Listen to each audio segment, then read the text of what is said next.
Welcome to SafeZone, the world's first truly active RFID. Hello, my name is Tassilo Gernand. I'm the developer of the SafeZone system, the world's first truly active RFID.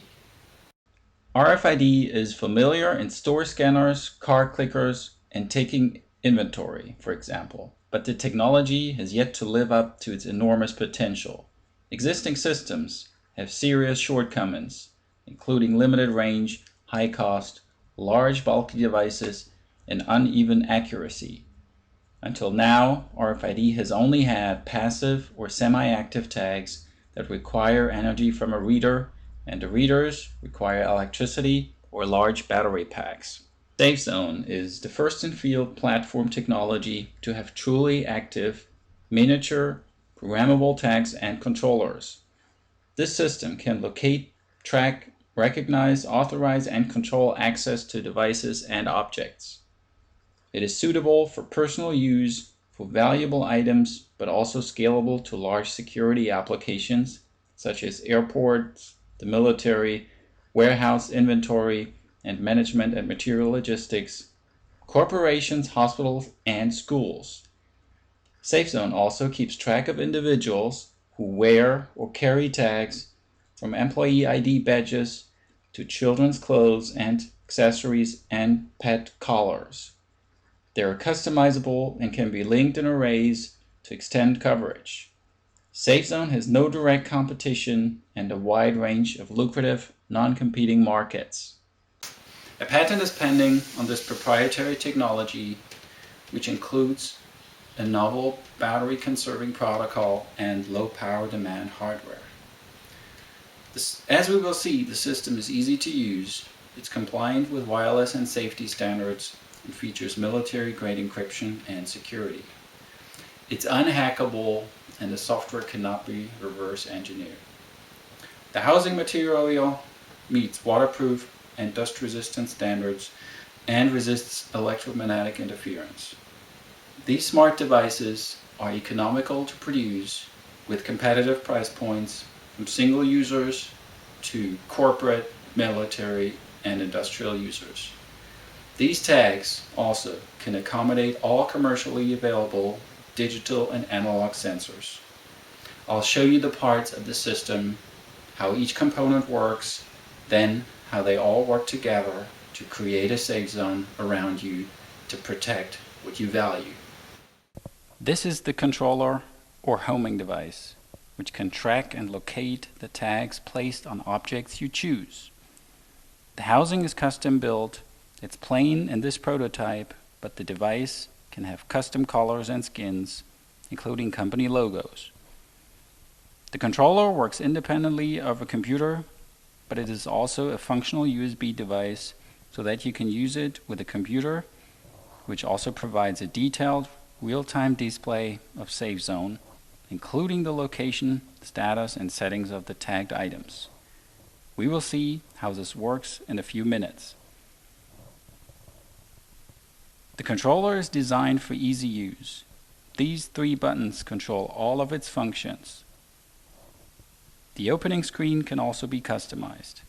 Once the device is on, the soft functions of the 3 buttons are displayed here. So in this demonstration, the controller is being turned on for the first time. It is not in communication with any other devices or has ever been. I will set up 2 tags to demonstrate the teach-in process, which links the controller and tag. So far, we have successfully tested the controller with 10 tags. As shown here, the controller can detect a tag simply by proximity, and the tag is brought close enough to the controller. Press a button, then the bottom button for a longer time to initiate the teach-in process. When the controller detects the tag, the display shows that these tags are found by showing the ID. Also, the jumping watchdog shows that it has found something. One device taught in right away because it's close enough, this one. One says, bring it closer for the proximity check, which I do now. Now this one also says taught in, and now 2 tags, give me a light indication. These 2 tags are now part of the controller system. The setup programming is retained in the device's memory even when the controller is turned off. For very simple applications, for example, if you have two small house pets, then you're done with the setup. You simply assign a unique beep or a light signal, which I chose for this demonstration, to respond when I try to find it. So what I do here, I try to find the dog tag by clicking on number 1, and then you locate them in the house or try to look in a dark room for the light indication. The SafeZone system can be as simple or complex as needed. In this simplest setup, an alert indicating that a tag has gone beyond a preset range is not even necessary. All that's needed is the Find Me mode. So the controller can be sold with different features to suit the customer. So in our case here, once the tags are detected and in the system, they can then be configured as the user wishes. More complex situations or applications require additional configuration. Will be required. The menu displays these options under Configure, SafeZone. For each tag, you can set up an alarm range, the allowed distance between controller and tagged item.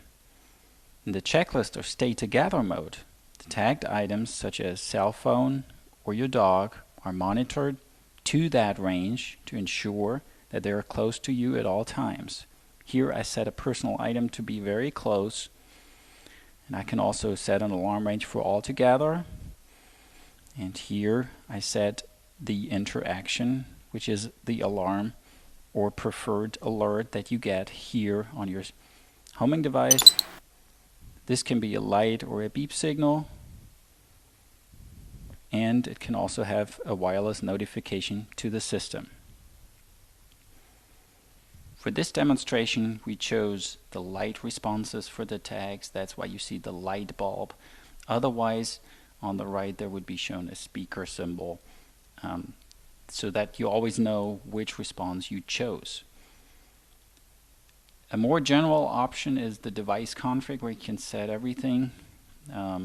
There you see the 10 seconds left of the light bulb, which indicate there would be an instantaneous alert once this alarm range is crossed. 10 seconds is this alarm response of our system, and here we chose an icon now, which is the dog, and there could be a preference for the dog. It automatically chooses number 1 because there's only one dog in the system. And here we would then manually choose that the dog is allowed to stay away for 15 minutes until an alarm sounds. And that's a handy feature of our system. That means it takes over your hassle of always watching. Have you seen our dog? Have you seen our dog? No. Have you? Where could he be? So what you can do then is look at the screen of the homing device, and it would tell you last seen X minutes ago, maybe 2 minutes, 3 minutes ago. This is the small tag, which we also call the Find Me sticker. It can be attached to an object by adhesive or by using the hole in the tag to put it on a keychain, keyring, or a pet collar, for example. There's a space in this housing for the button, which is underneath this O right here. When I hit it, for example, it gives me a response saying, yes, I'm awake, or in what mode I am. There's this little tiny light there, and some tags also have the buzz. Presently, the range for the tag is from 10 to 20 meters from a homing device, which I showed, but additional area or auxiliary tags can also be added to make an array to extend the range. There's also larger tags that have a farther range, as I said. These have better antennas and do not require auxiliary tags, and the range here is above 20 meters and can go up to 100 meters. We have confirmed that this smallest tag currently has a battery life of 3 to 6 months in the Find Me mode, and 3 months in the checklist mode with ongoing proximity checks to the controller.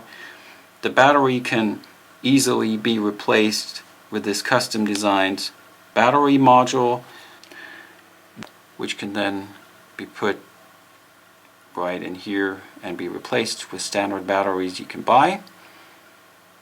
Click on. If the sticker is turned completely off, which is possible, then it lasts for 5 to 10 years. This long life is due to a proprietary battery conservation protocol and low power hardware design. Here's an alternative housing for the controller that I first showed you as a flash drive.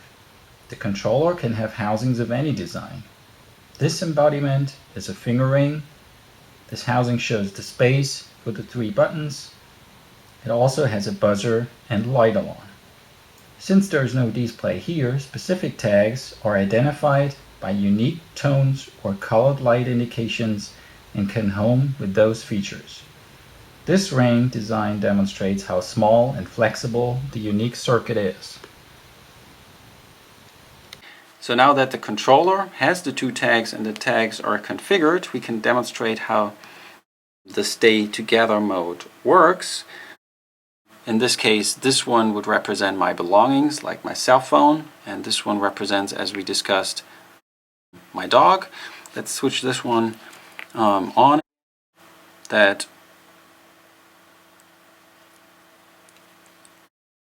I can use it.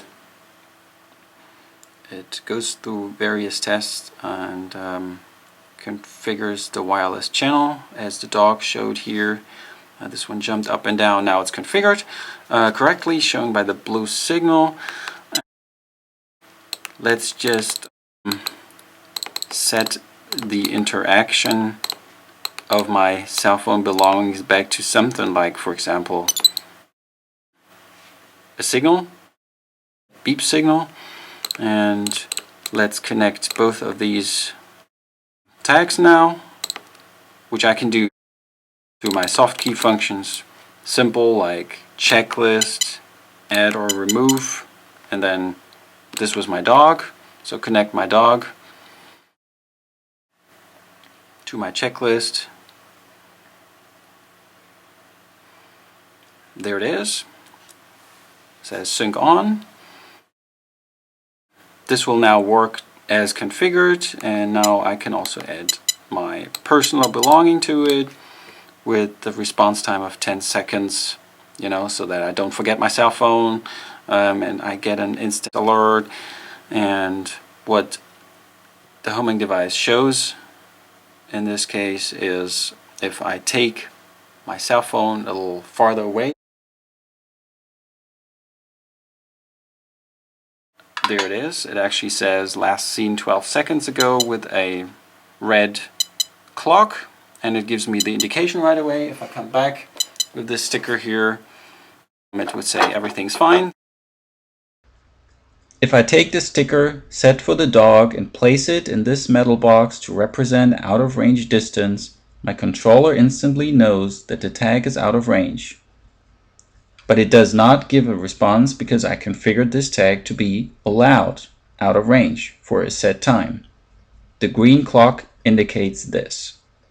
Now that I've disconnected my cell phone from this checklist, we can show that there's also this find home in function for the dog, saying I want to know where it is because it's too far away, and then it gives me this light or beep response at the tag and shows me with the signal strength bar here.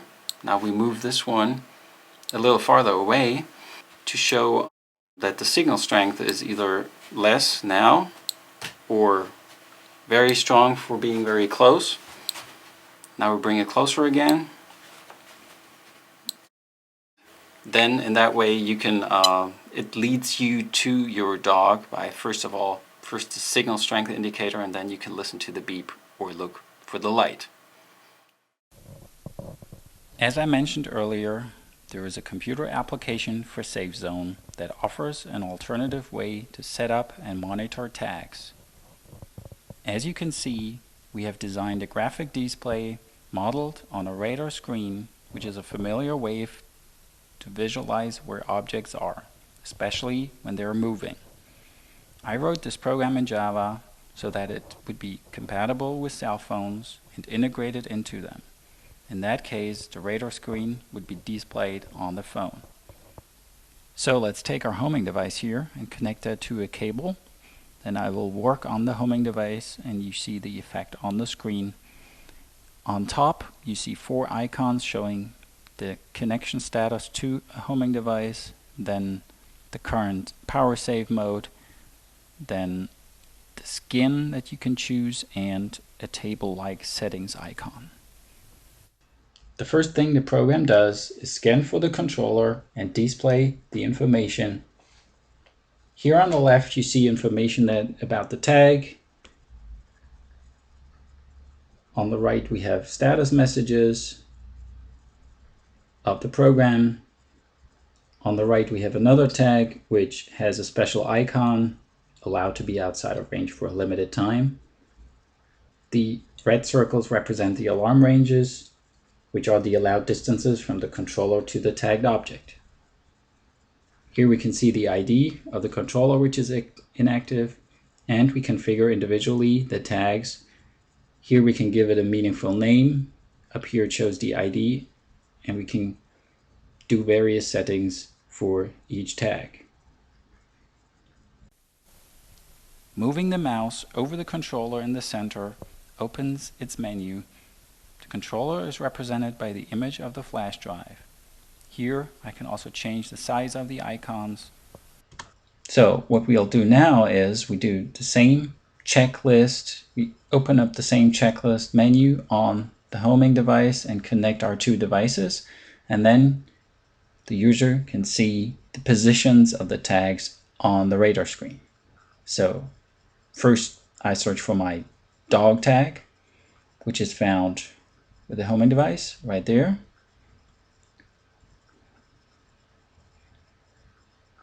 This one is shown in the middle, and because it's very close to the center, it scales down the size of the icon so it can be distinguished in the middle. And now I connect the next one, and now we see right in the middle, very close to me, the 2 icons or the 2 tags. So what I do now is I take my personal item, put that in a metal box, and if I close the lid, it shows immediately this device is out of range, and after 10 seconds it would give an alarm. Now I take it out of the box again, do the same thing with my dog tag, put it in a shielded box, close the lid. It shouldn't take too long. This icon goes out of range, or says the 2 icons, first it's allowed to be outside of range for a limited time, the other one says out of range watch, and now it's completely out of range, but it's allowed to be outside of range for 900 seconds or 15 minutes as I defined. Now I take it back out of the shielded box, everything's fine again. Just as we set up our taught-in tags with the small flash drive controller, we can also use that controller with the computer program. Now I do the same thing again on the controller, use the soft key functions to teach in another device. And the screen shows the system is searching for a device to add. The device is found if it's in close proximity. The program also checks for an internet connection, and here the user can select a different background or wallpaper. The user will be able to upload pictures for wallpapers as on a computer. And the user can use this settings table-like view to change alarm ranges or any other configuration for all or individual, like choose individual icons. We have a library of icons, which here like a backpack, or there could be abstract ones to choose from, like a suitcase. And so the devices, the tags and the controllers and the software on the computer create a platform that can be used for simple applications like finding your keys, cell phone, your cat, or can be used in the stay together mode for objects you want to stay close to you at all times. But this system scales up.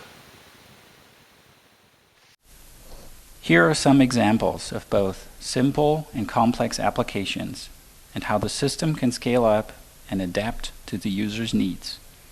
Family, pets, and possessions never need to be lost or left behind.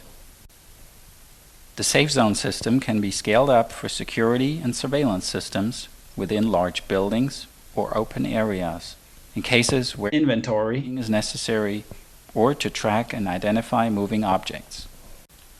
The system also can ensure that items that are not to be moved at all, such as artwork or expensive piece of equipment, stay put, and objects that are never to leave the premises, such as a work laptop, send an alarm either when they pass their designated range or when they approach an exit, or both.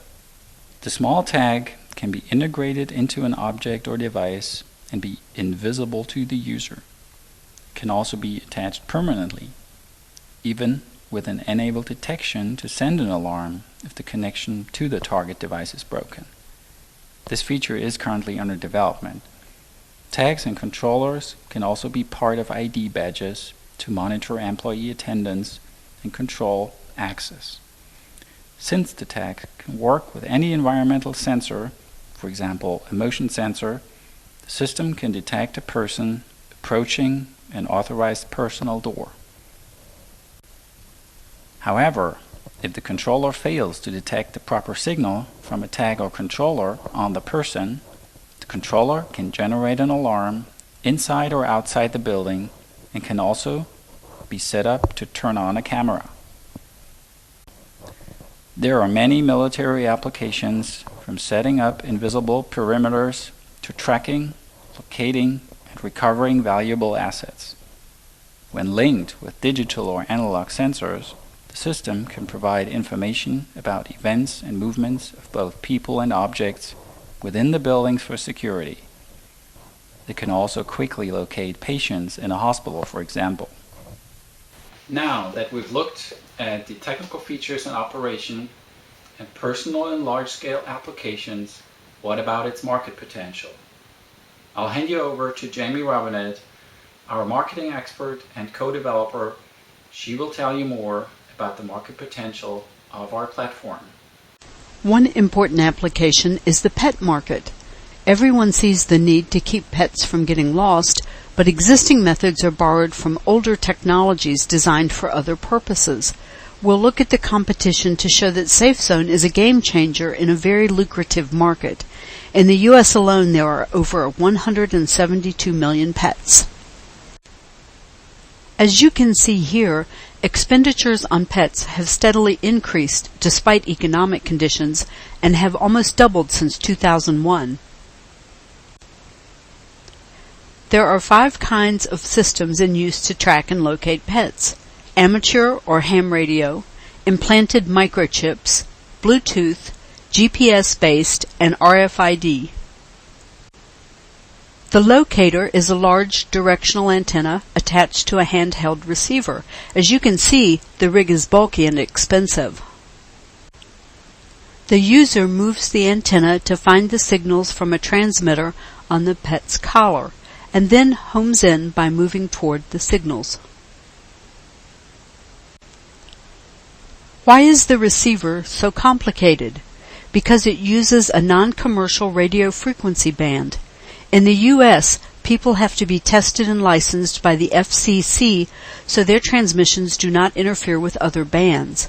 The website requires you to affirm you understand that you can legally buy a locator without a license, but using it would be illegal. These are the tags, which are expensive. Notice the universal tag, which has a 4-inch antenna. It could easily snag or get damaged. So if you buy this equipment and pass the license test, what do you get? You get a weak signal per FCC requirements, which gives the device a range of about 2 city blocks. Buildings, metal, including chain link fences, foliage, and other obstacles further weaken the signal. The second system is microchipping, which costs about $60 and is available for most mammals. The microchip fits on the tip of a needle that then is used to place the chip under the animal's skin. It cannot locate or track an animal, but is for identification only. What is supposed to happen is that a lost pet is taken to a shelter or vet and scanned by a handheld RFID, which displays an ID number that is then looked up on a computer to find the chip company's phone number. The company is called and notifies the owner or provides the owner's contact information to the shelter or office. But there's only a 50-50 chance of this happy ending. A chipped pet may be stolen or found and kept. And notice the difference in the readers. There are many different vendors for chip and reader systems. These are not only incompatible, but are in direct competition with each other. Microchipping also poses health risks for pets, including infections and tumors. Also at risk is your personal contact information, which has to be on file somewhere and can always be compromised. You should not have to disclose personal information to a third party to protect your pet. The third technology is Bluetooth-based. Bluetooth was developed as a universal remote device to communicate with other electronic devices over short distances, like a desk surface or inside a car. Bluetooth is also meant to travel with its user. Stick and Find is a smartphone app to extend the Bluetooth range to 100 feet. Instead of controlling electronic devices, it communicates with quarter-sized stickers attached to objects. This size is actually quite large and awkward for some applications. The phone supplies the power for the search and track, so it must remain charged. The sticker batteries are expected to last a year, given usage does not exceed 30 minutes a day. If you used SafeZone products only 30 minutes a day, the battery would last 12 years. The display's radar screen may resemble SafeZone's, but appearances are misleading. Stick and Find is a phone app, so this system is only as reliable and safe as your phone is. The company suggests that you place a sticker on your keys as a reverse leash, so the keys will buzz to remind you if you have forgotten your phone. If you also forget your keys, presumably you will need a second backup. And the radar screen is not really showing you direction. Note what the disclaimer says. Here is the Find It screen of the app. Since it is not directional, if a tagged object is beyond the range of 100 feet, you are left with the extremely low-tech option of walking around with a phone until the tag is in range. The virtual leash screen is like SafeZone's Stay Together or checklist mode. Here, however, the app must be running in the background for the leash functions to work.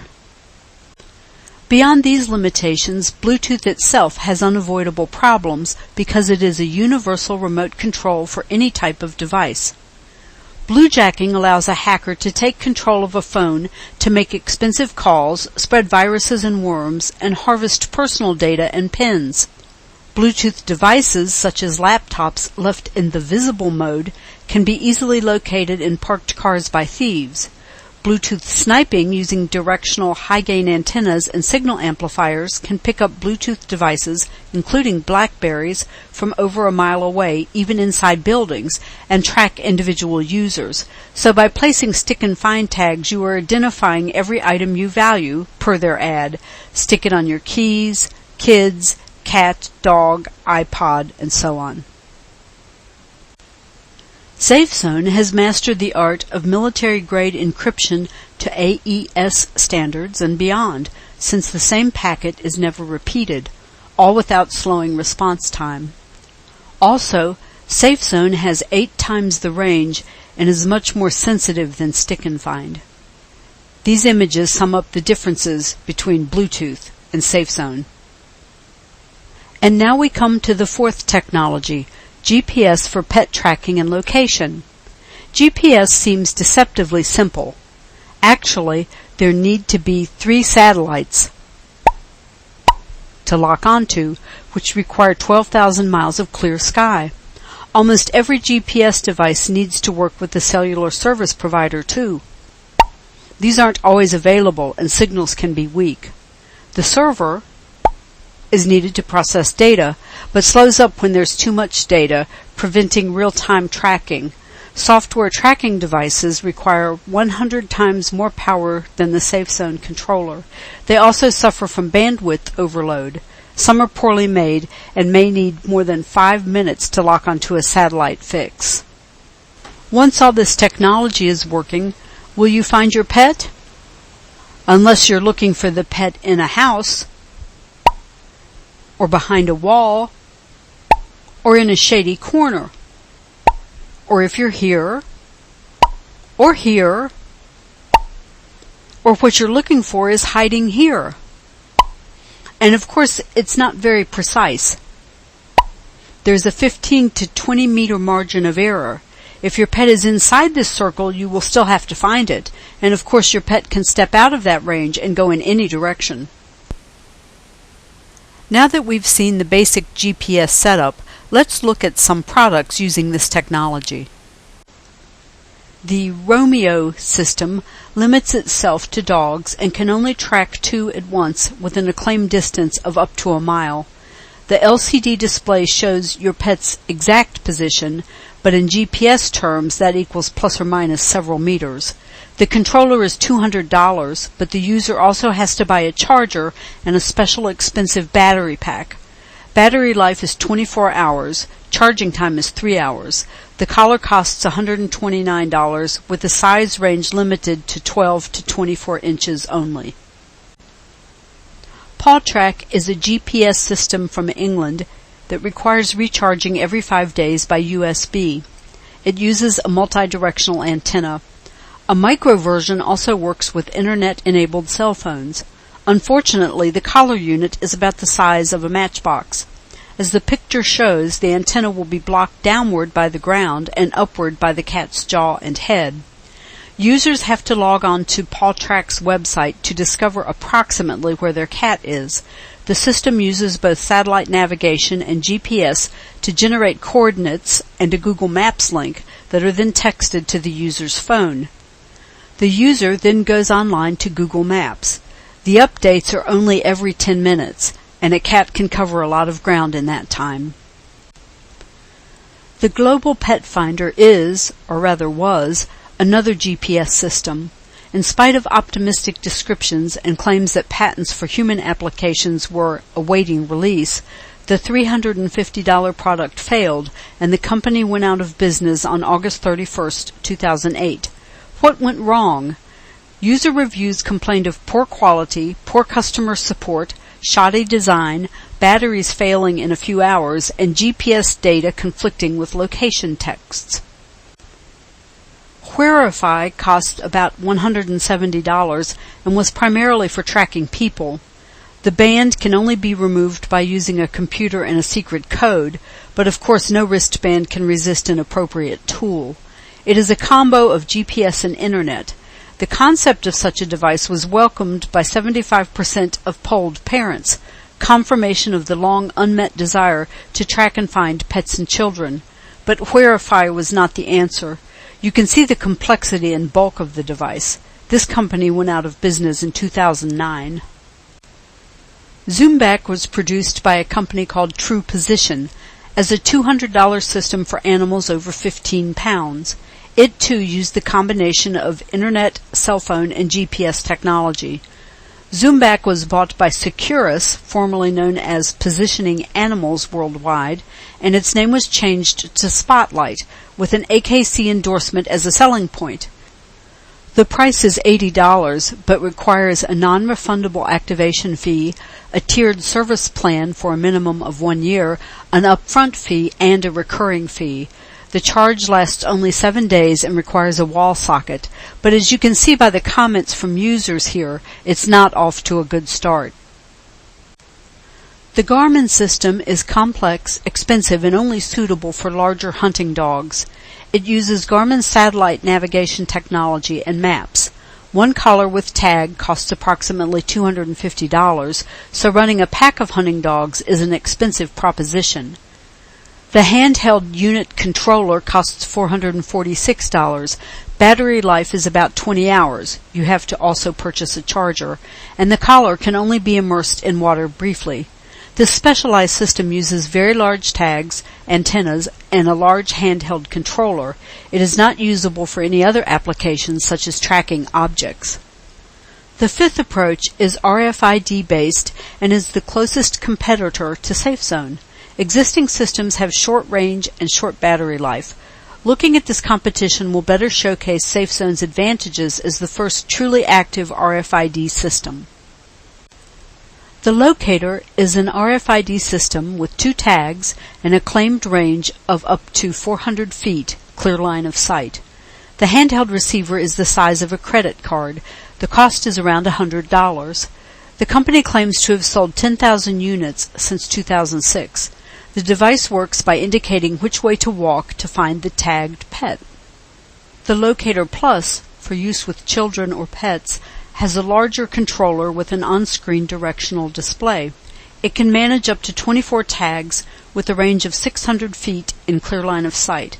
Since the device is not omnidirectional, the instructions advise you to, quote, turn around in a full circle, then walk in the direction of the strongest signal shown on the handheld, end quote. If you take a moment to look at the comments here, there are some red flags that show this system may not be living up to its billing. Although Locator advertises some of the same uses for RFID that SafeZone does, their examples are vague and problematic. Here is one: tracking assets, business, and loss prevention. Cites some unnamed retailer who couldn't keep track of barcode scanners, so they put locator tags on the scanners. This significantly reduced the cost of lost scanners and saved a vague but significant amount of time spent looking for scanners. You would expect that tags would prevent theft of merchandise or assist in inventory, but clearly this technology has not gotten that far. These red flags, as well as the fact that you've never heard of the company, show that Locator is not technically adequate to the job. SafeZone, with truly active RFID and other proprietary innovations, is a novel platform that solves the problems GPS and other technologies simply cannot. Finally, we'd like to call your attention to a checklist of SafeZone's range of non-competing markets. The $17.2 billion pet accessory market is one of these, but SafeZone is not just about money. This technology has a mission to protect lives and prevent pain. Pets are family members whose loss is devastating, and this same technology can protect both children and adults from getting lost or taken. We are looking forward to finding partners to help scale up this technology and put it to work.